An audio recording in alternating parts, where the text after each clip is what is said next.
Lazarus, come forth. In today's gospel, Jesus peels away the ugly, smelly shelf of death to reveal Lazarus, his friend, alive, transformed, awakened, renewed. So the question, well, it quietly turns towards us. What still needs to be peeled away from our not yet, well, alive, fully alive self? And who helps roll away the stones in front of our tombs? And perhaps the deeper question is, what are we focusing on now? Do we search for someone to blame that we're in the tomb when life does not raise us up more quickly? When disappointment comes? When the fullness of life that we hunger for becomes delayed?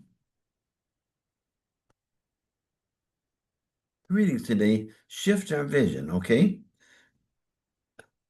Ezekiel proclaims in the first reading, I will open your graves and have you rise from them. Wow, such power. But notice who opens the graves.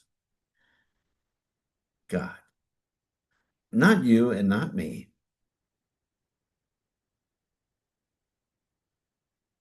Our part is not self-resurrection.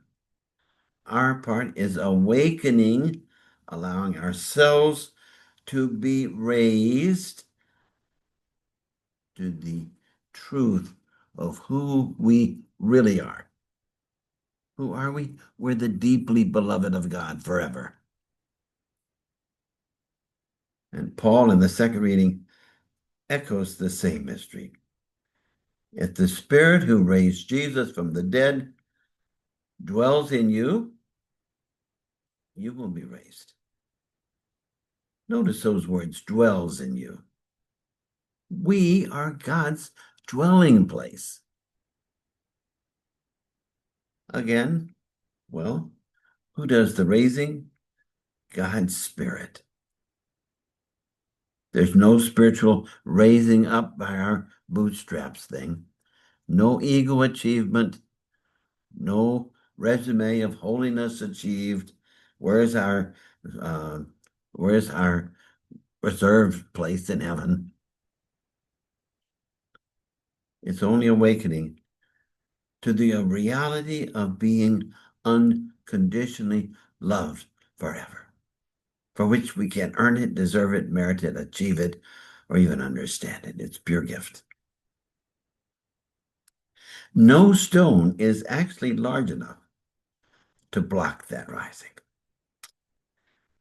When Jesus asked that the stone be rolled away, Martha protests, Lord, it's going to be messy. It's going to stink. But life is messy. Love is messy. Humanity is messy. Popes Francis and Leo both invite us into that very messiness of life.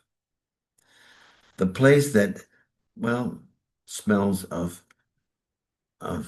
faith and fear and woundedness. Jesus looks beyond the stink and sees not death, but a beloved friend, bound and not yet free. And so he shouts, Lazarus, come forth.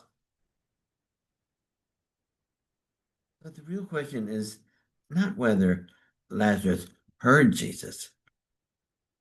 The question is, can we hear Christ shouting the same words to us?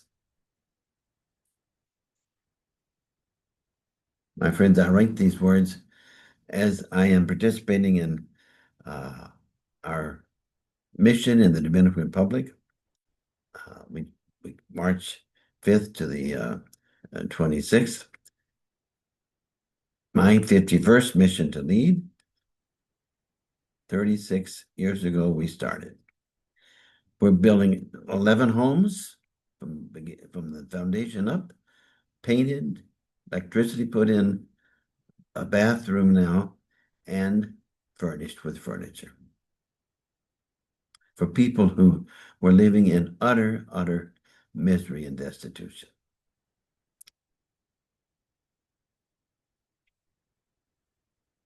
We're also teaching, helping teachers improve their methods of teaching how to read in Spanish to first and second graders. The foundation of all learning is reading, okay?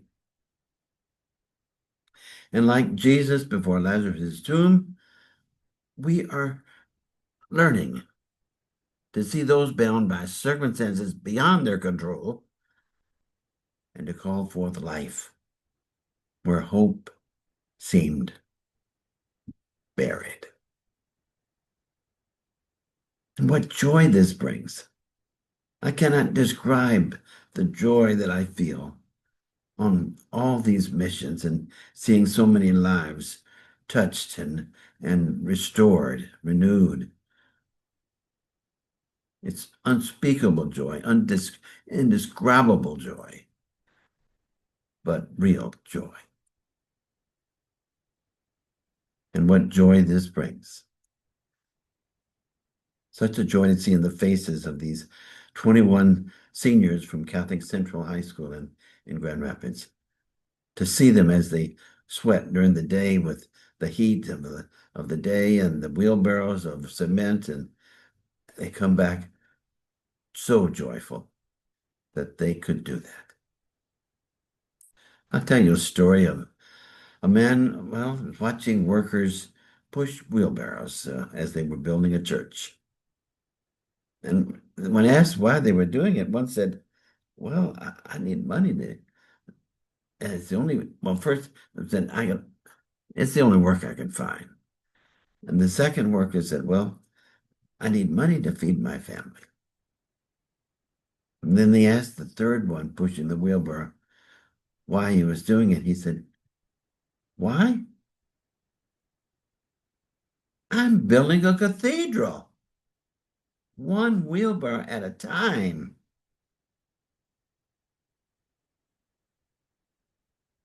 Each morning in prayer, we remind ourselves not to build from obligation, not to serve from duty, but all out of love.